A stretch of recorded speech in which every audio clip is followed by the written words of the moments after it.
O sigas, gas. Mga kauturan, ari ta subong, good AM sa tanan.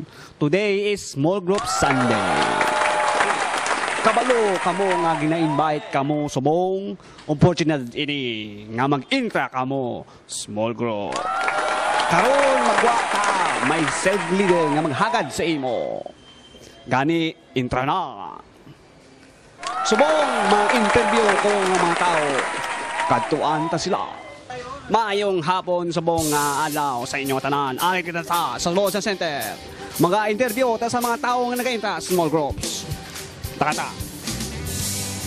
Dali! O ato na kagasakang duwa ka tao. Abi pamangoton ta sila nga kakatabo sa ila small group magdalagan ka mo. Dali! Boss! Nasadyan ka sa imo small group.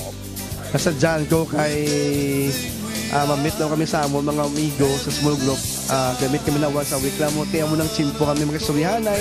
We will talk about God. We will talk about some war problems. Gina-encounter namon sa ina naman nga semana. So excited because makita mo mga friends mo. Pag namin kay Bribit, kita na kami sa mga friends namon sa small group. So na. Ari, dali. Mga gwapa. Day. Nga nami ang kasadyaan ka sa imo nga small group. Yeah, sadya pastor kay tungod dira kami maka-share sa amon nga mga victories, sa amon nga mga problema, and at the same time where pwede kami ka-encourage one another, pray for one another, and kaon sadya gid. Kaon. Pero manak, ari naman dali mga kabyanan, magasaylot sa isa ka kabyo. Amigo, anong sadya inyo small group? Dabo pagkaon. Ikaw. Dabo pagkaon sa spiritual.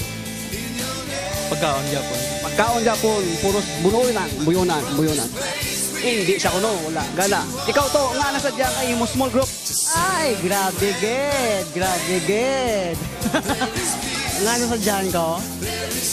Ano ba man niya pagkaon? Pagkaon man namon eh. Kag... Una mo kasi story sa mga problema, maka-share sa mga ginabatsyag mo da. Kung mga problema sa balay, may mga amigo kada yung hindi mo masugid sa mga asawa. Kaya sa masugid mo sa mga amigo mo bilang mga lain buot mo, mga problema mo nga isa, wala ka saligan, di ka sa group yung masaligan mo. Ha? Muna kasadya yan. Isa nasadyan kaya kay Ibi mo problema mo, dak mo lagit. Ang problema ka sa amigo mo, mas dapat pa sa iyo. Kauluya. Sige, mga problema magasulba. Katuto sa babae ito, dalaganan ka siya. Last ka person. Ati, dali. Kayo may gina-interview ka. Hindi ka lang balagyo. Nga nasadyan ka kag namiyag ni mo small group. Kay damo na kami nga mga gwapa. Abaw mga gwapas lang ano. Bantayan, suko. Ito subong sa isa ka tao, nga mayo nga tao, magwapo. Ang anami ang kakita mo small group, amigo? Bilain naman interview ha. Hindi naman ako. Kadopermi lang ko. Wala to small group. Oo, nagkasadya. Ha? Namiyang ka sa imo nga small group. Kay wala.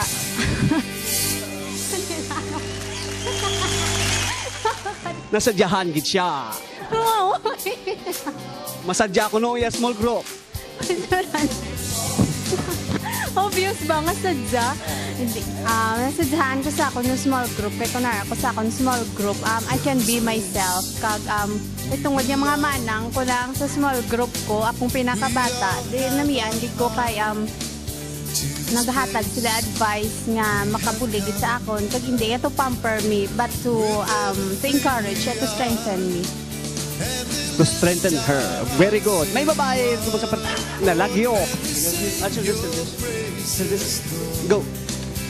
Ari ka subong sa sungkwat. Ma-interrupt ka dali lang, ma'am, sister Suzette. Nga nasadyaan ka mo sa inyong small group subong. Tungod ang small group subong may prayer kag may briefing for the children nga kung ano himuon namon the following tomorrow. And right now, I am very blessed to have Bennett and Carla with me who are praying for the children that they would grow, that they would be admonished in the way of God. And Thank you. Nga namin imo small group. Dami nga mo na small group kay Jesus is glorified. Para gina siya sa Nga nagainta ka sa children's small group. Well, actually, ang ginatindugan ko gid subong is that the word nagsiling-sili Lord sa Mark 10:14, let the children come to me. So, amo na siya subong nga nagadabadabad ko. Praise God. Small group. That's why, kamo, intra na. This is God. Bagas ka.